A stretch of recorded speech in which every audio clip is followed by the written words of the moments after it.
Welcome back to Become a Calm Mama. I am Darlene Childress. I'm a life and parenting coach. And today on the podcast, we are going to talk about leadership energy. And what I mean by leadership energy is really sort of the energy that you bring to the decisions you make and to the moments with your kids and how you kind of feel when you are telling your kids, hey, get your shoes on, or get in the car, or it's time for dinner.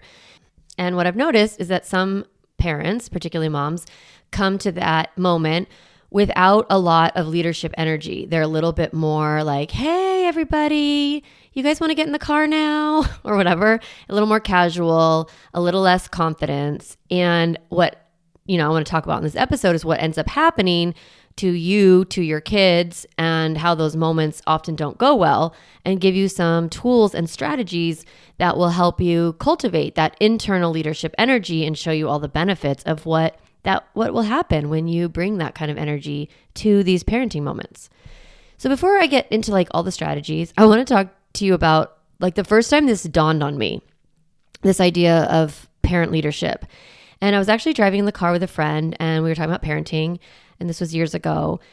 And we were talking about how some moms seem to have their kids listen to them and some moms don't. And I was just really thinking about what is that about? What is it that makes some kids listen, follow directions, and have that parent has a lot more ease in those moments? And then what is it when, those don't go that way? The kids argue a lot, complain a lot, negotiate, ask for bribes.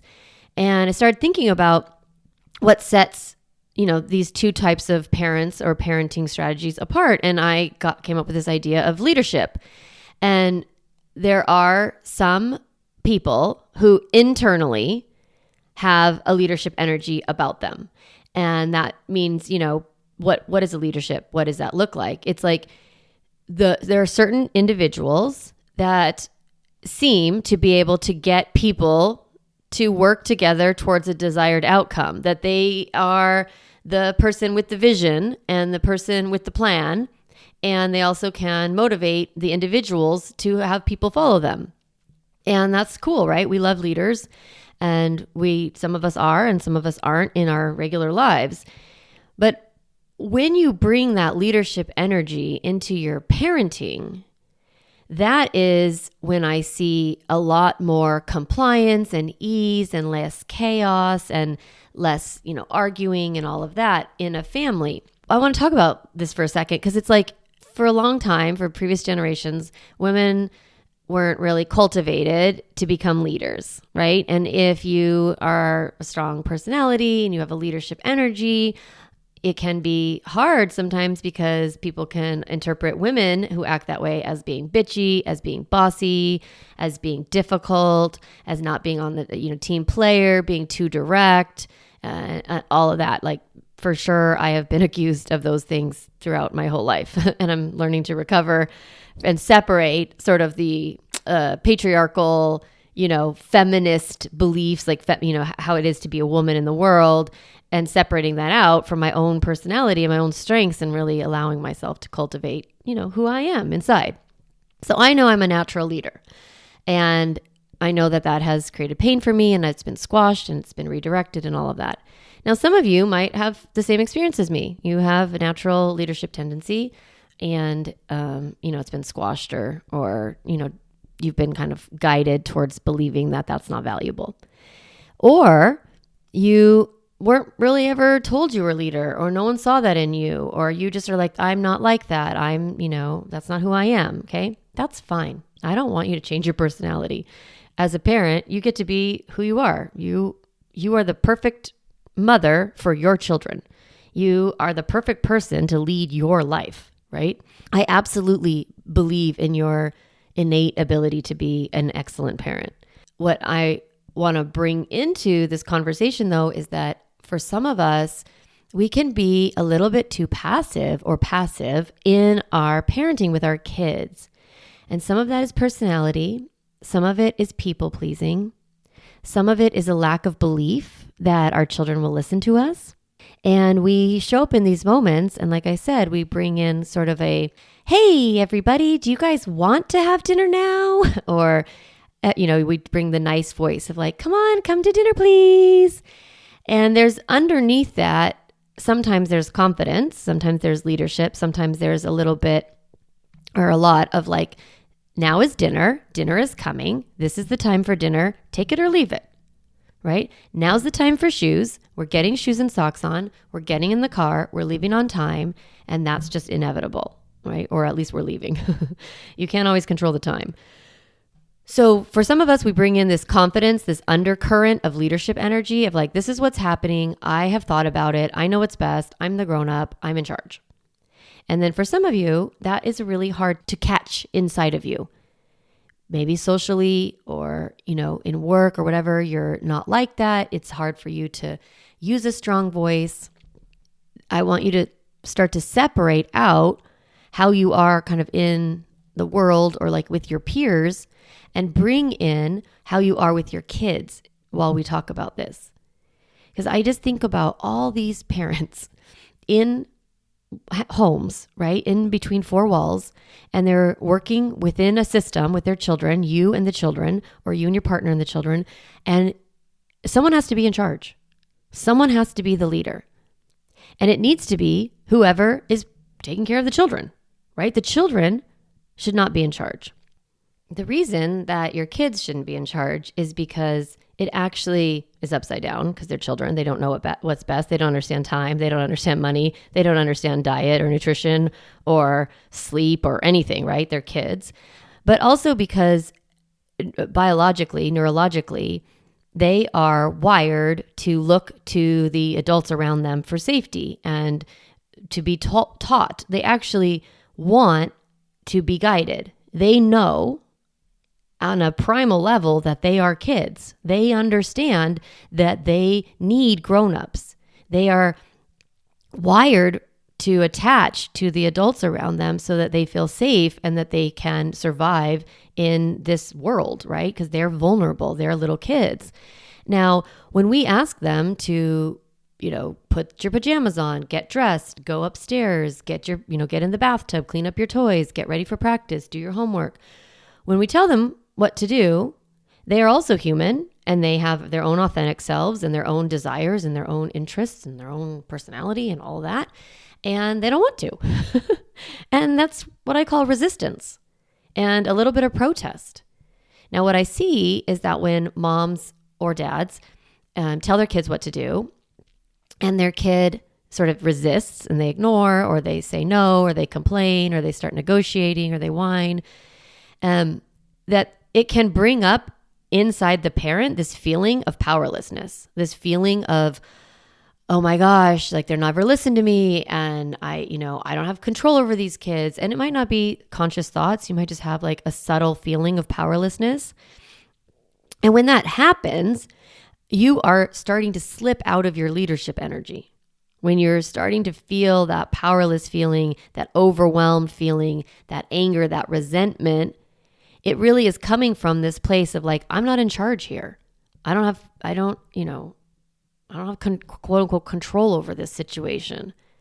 And you then, often the parent, will end up trying to get compliance or get their children to like buy in, to agree and do what they're being asked to do. So what does that look like? I call it convincing. So it's like convincing or coercion, okay? And what that looks like is like explaining, hey, you've got to eat because if you don't eat, you're not going to have your belly full and you're going to be hungry and then you're going to wake up, or like, protein is really important and you have to have protein before you go to school. And like you start explaining things, right? And you start to try to convince your kid that your rule or your direction, the thing you're telling them to do is valuable and important. You're trying to convince them that they should buy in. And sometimes, that works, but a lot of times it doesn't. They start to argue back with you, right? I'm not hungry. I don't need protein. No, right? Or you could get into this persuasion energy, which is also part of convincing. It's like, okay, well, listen, if you get your shoes and socks on right now, then I can promise that you get a sticker, or, we'll go to do something fun after school. Like, you sort of promise some sort of future benefit to them, some sort of, I think of it as a bribe. And what happens a lot of times, if you use bribes often, your kids will start to negotiate on the bribe. They'll be like, well, 2 M&Ms, or like, I want to go to the park and get a Starbucks cocoa or whatever. I want to do this right? And now you're in this negotiation, which is just infuriating. So you're explaining, you're persuading, or you could be coercing, trying to get them to comply based in fear. Like, listen, if you don't put your socks and shoes on right now, we are not going to the park today, right? You're trying to trigger sort of this change in their behavior by triggering them into some sort of fight flight mode. Or you could you could go into shame, where you're comparing them. Your brother's got his socks and shoes on, or all the other kids at school get to school on time, and you're trying to tap into that, like, you're not good enough the way you are, measuring up, comparing to other people. Okay. Now, all of this is all normal. I don't ever want you to feel bad for parenting strategies that are ineffective, because you're in a corner sometimes. Like, you're like, I don't know what to do. I don't know how to get these people to listen to me. I don't know how to get these people to get their socks and shoes on. What I'm offering to you is that you do know how. They do it all the time. You have tons and tons of evidence of times when your kids have listened to you. Do they always do it on your timeline? No. Do they always do it without protest? No. But the result is always, the outcome happens. You do get what you want. You do get these children to school. You do get these kids to bed. They do eat food, right? So you have a lot of evidence that you are the leader. Now, when you get into that convincing energy, unfortunately, what you're doing is you're actually telling your kid, you're communicating on some subconscious level that you feel out of control, that you feel powerless, that you're not sure how this is going to go, right? That you're overwhelmed, that you're like, I don't know how to handle this situation. When you dip into those parenting strategies that are more like emotional manipulation strategies, that is really like, you're revealing to your children, I'm out of my league here. I'm out of my depth here. I've got to get you to comply. I've got to get you to buy in. And I'm going to resort to these different strategies to get you to do it. And that actually makes your kids feel very unsafe. It's like, they're like, wait, you're the grown-up. Why are you negotiating with me? Why are you bribing me? I'm 7, right? On some level, they know that that they shouldn't have this much control. It doesn't feel safe. And I'm using control not in like power over or controlling them or manipulating them. I just mean like, you're the grown-up and they want you to be the grown-up. They really do. They want to have some autonomy. They want to have some say. Really what they want is that they want their thoughts and feelings to be acknowledged. They want their frustration to be seen. So that's why connection is so much more valuable than coercion. That's why connection is so much more valuable than persuasion. And we only connect when we believe that our kids are going to follow directions. Because a lot of us, we don't want to connect. We don't want to say, yeah, you do not want to put your socks and shoes on, do you? You're just like not into it today. You're just frustrated by the whole thing. You want to stay home. You want to be cozy at home. Going to school stinks. I get it. A lot of us are afraid to validate and acknowledge, because then we think we're supposed to fix it by changing the circumstance, by negotiating the circumstance, by bribing them out of the circumstance. That comes from a deeper insecurity, a deeper lack of trust, a deeper lack of leadership. I promise you do not have to change the circumstance just because you acknowledge it.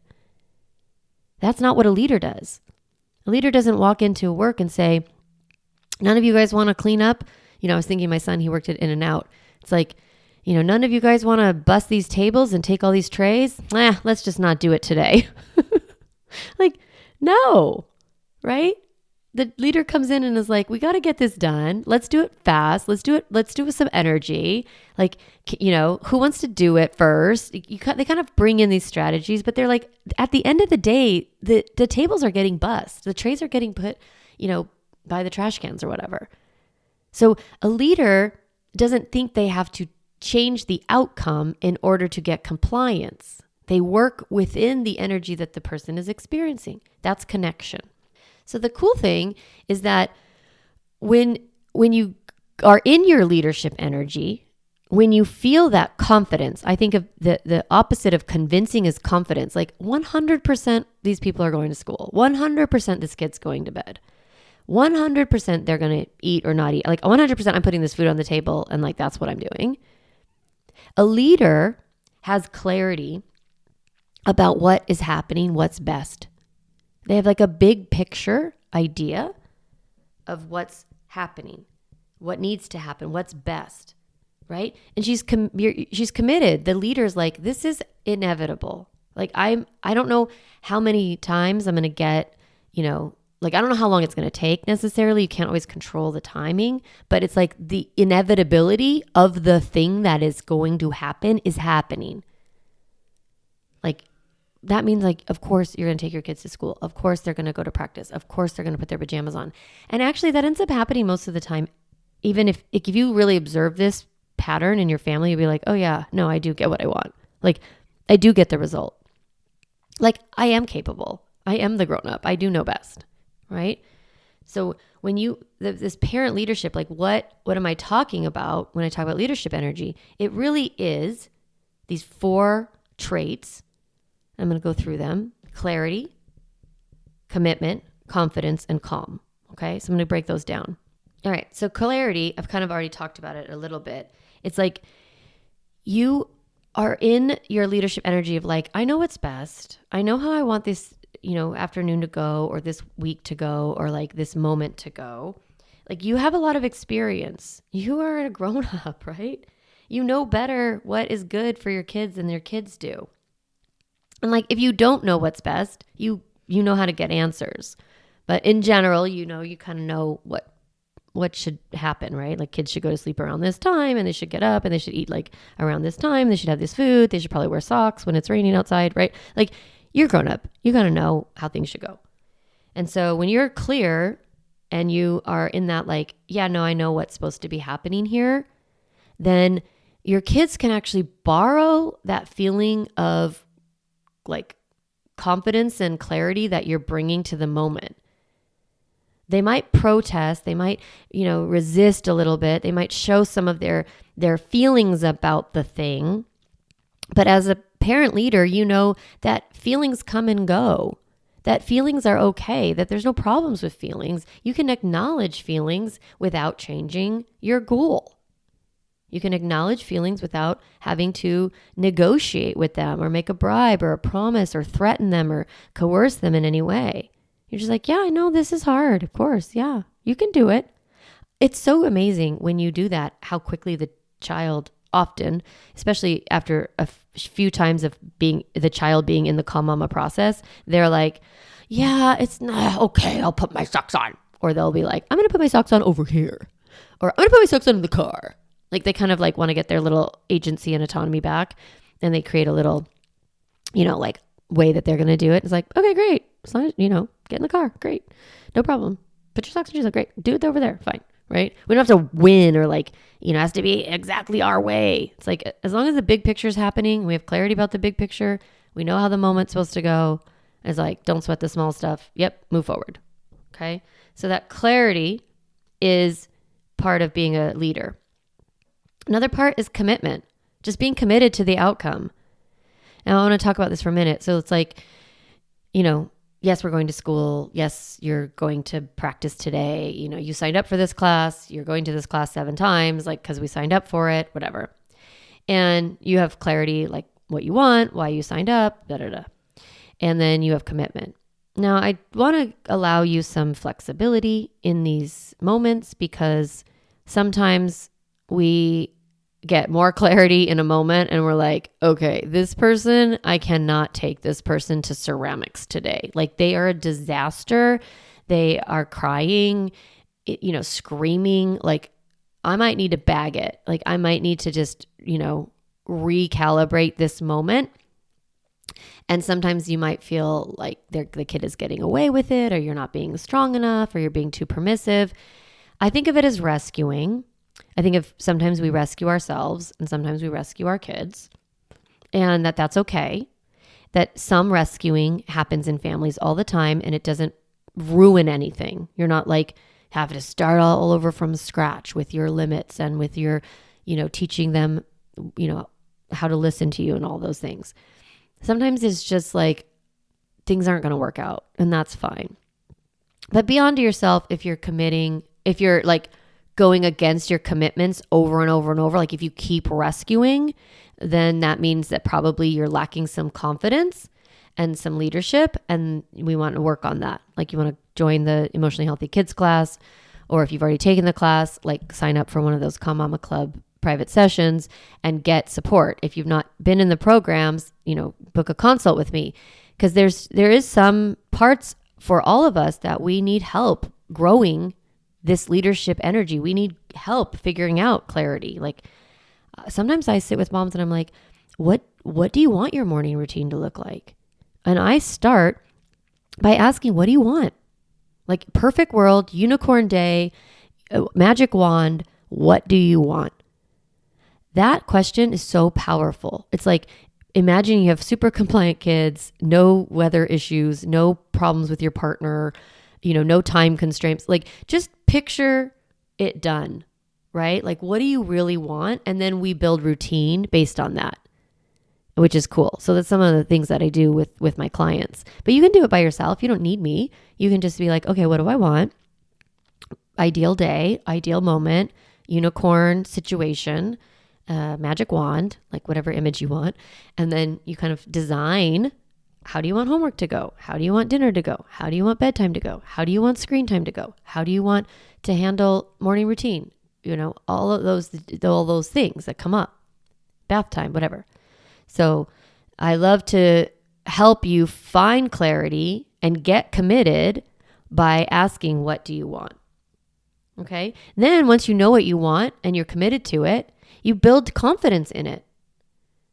We just trust that, of course, it's going to happen. We use past evidence of how we've already done this before, how if you have a 5-year-old, you've gotten your kid to bed like 365 times 5 times, right? So you have like, I don't know how to do math in my head, but like 3 times 5, 1,500 times of putting kids to bed. Like you have a lot of experience. You can at me and tell me what the real math is. But anyway, you get my point, right? That you have already done this. You've fed a kid many, many times. You've gotten kids in seatbelts and car seats. You've done drop off at preschool. Like you've done it. You can look at old evidence of you being successful and remind yourself, I've got it. I can do this, right? You can go into the future. I like to go into the future sometimes where I've already succeeded. I go like a year out or 6 months out or 5 years out. And I'm like, oh, this kid manages to like learn how to wipe their bottom. Like I picture my 8-year-old when my kid's 4 and I'm like, oh, an 8-year-old definitely knows how to do this. Or, if your 8-year-old doesn't, that's fine. You're like, okay, let's go to 18. Like an 18-year-old totally knows how to wipe their bottom.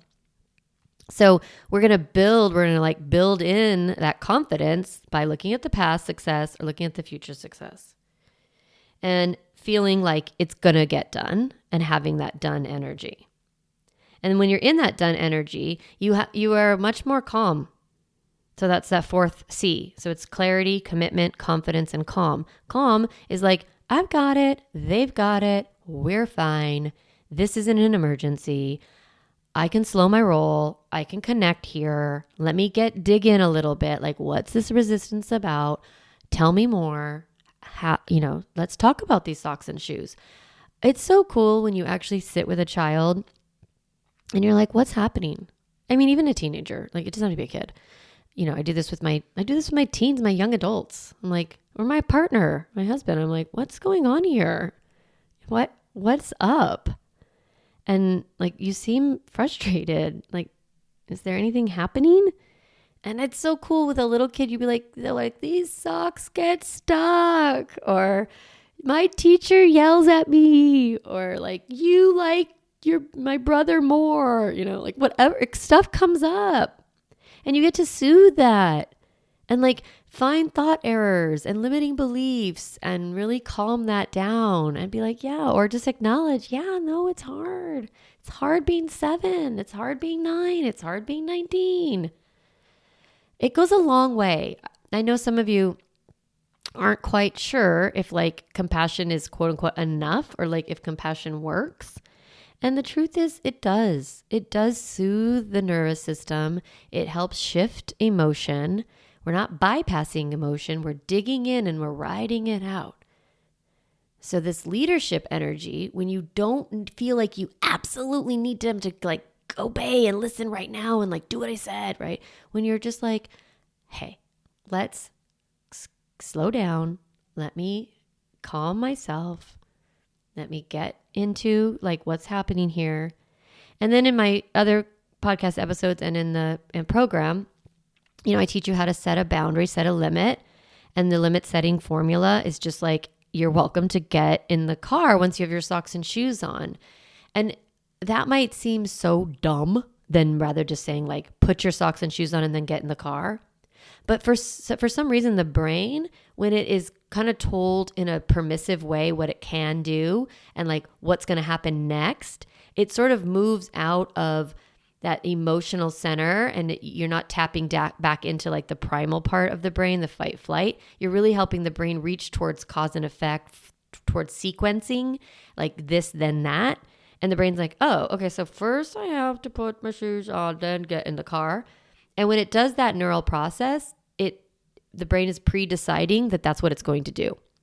And then you have a lot more compliance. So limit setting is magic. And then we have consequences, the correction, and the calm mama process. And that's about just, delaying, waiting to see, is your kid going to make a mistake? Are they going to cause a problem? No problem. Let them cause a problem. And then later we follow through. We're like, hey, earlier today, that didn't work. We ended up being 7 minutes late. And so how do you want to like make that 7 minutes up to me? Here's 7 minutes worth of chores, right? So we're just bringing that impact back to them. So this episode really is an invitation to you to see the value of leadership, the value of connecting inside of yourself with your own leadership energy. Being the leader in your home is a process, right? I always think of like that parenting is my opportunity for growth and to learn more about myself and to grow as a person. And this is an opportunity for you to grow as a leader in your own life. You don't have to go lead people. Like, you don't have to do that. I'm not saying like you need to be PTA president or something like that or whatever. Like, if you want to be, go for it. But like, I'm not talking about leading other people or leading your peers. I'm really inviting you to sort of an internal conversation with yourself of like, am I the leader of my life and am I the leader of my family? Or have I bought into letting my children be the leader? Am I relying too much on their compliance? Am I trying to, get them to buy in because I don't believe in my own personal ability to get them to listen or to help them, to guide them towards, seeing that eating dinner at dinner time is in their best interest? So I don't expect you to have this all figured out. And I never, ever, ever want you to judge yourself when you're listening to a podcast episode from me. All I want for you is to just be invited into deeper levels of self-reflection and awareness and growth. So you don't have to have this all figured out. Parenting is a journey, and we all start in different places. And you will grow as a leader with experience. That's why you talk to moms who've raised their kids and they're like, don't worry about it. It's all good. It all works out. Like, calm down, long days, short years, all the phrases that parents, offer to you. And it's because they have all that wisdom from experience of like, it does kind of work itself out. But that means that in the moments, we have to be confident that we can work it out, right? We're going to be in those moments teaching our kids and showing them, hey, I'm the boss here. And I don't mean that their children aren't the boss. They're the boss of their feelings. They're the boss of their thoughts. They're the boss of how they show up in the world. But you are the boss of your home, okay? I kind of want to allow you the ability to believe in yourself as the leader. So what's that process? It's like getting clear about what you want, what works best for your family, what's ideal. So getting that clarity, committing to your own goals, your own objectives, your own, ideals, your own values, committing to them, cultivating confidence, just working on believing in yourself, believing in your kids' ability to do the things you want them to do, and then practicing calm. Just going into these moments when things get rattled, when things get off the rails, no problem, I know how to steady this ship. I know how to reset. And you reset by calming yourself, connecting with your kids, setting a limit, and following through on consequences. That's the Calm Mama process. All right. I have been wanting to talk about this for a long time, and I just hadn't done it on the podcast. And leadership energy. Just ask yourself, am I in my leadership energy? And if you're not, see where you can grow. That's it. If you want help with this, of course, I always have my Emotionally Healthy Kids class. Those classes start kind of every 2 months. The next one starts March 15th, I think, a Thursday. Maybe it's the 14th. And meets a Thursday, 9 a.m. Pacific, 12 p.m. Eastern. So that one starts in March. You're welcome to join the wait list. We're going to do some new things with the wait list where you get little assignments while you're on the wait list. Not assignments, but things to think about. Get ready for the class. So join the wait list. That's on calmmamacoaching.com, link in the show notes. Or you can book a consult with me if you're curious about the program or just kind of the process or whatever. And that's also available at calmmamacoaching.com. All right, mamas, I know you're a leader. I know you are because you're a grown up. And I'm so glad you're listening to this episode, and I hope it's helpful, and I will talk to you next week. Hey mama, if you enjoyed this podcast episode, I want to encourage you to do 2 things. The first is go to my website, calmmamacoaching.com, and get a copy of the Stop Yelling cheat sheet. You'll get a step-by-step breakdown of the most important tool I teach, which is the pause break. And you'll also get 40 ideas to reset your body and balance your nervous system so you don't have to yell at your kids. You can get a copy of that, again, at my website, calmmamacoaching.com/stop yelling. The other thing I'd love for you to do is go to Apple Podcasts and rate and review this podcast so that other moms can discover empowering and helpful, practical parenting strategies just like you did today. Thanks so much for listening to the podcast. It means a lot to be in your ear every week and to support you on your parenting journey.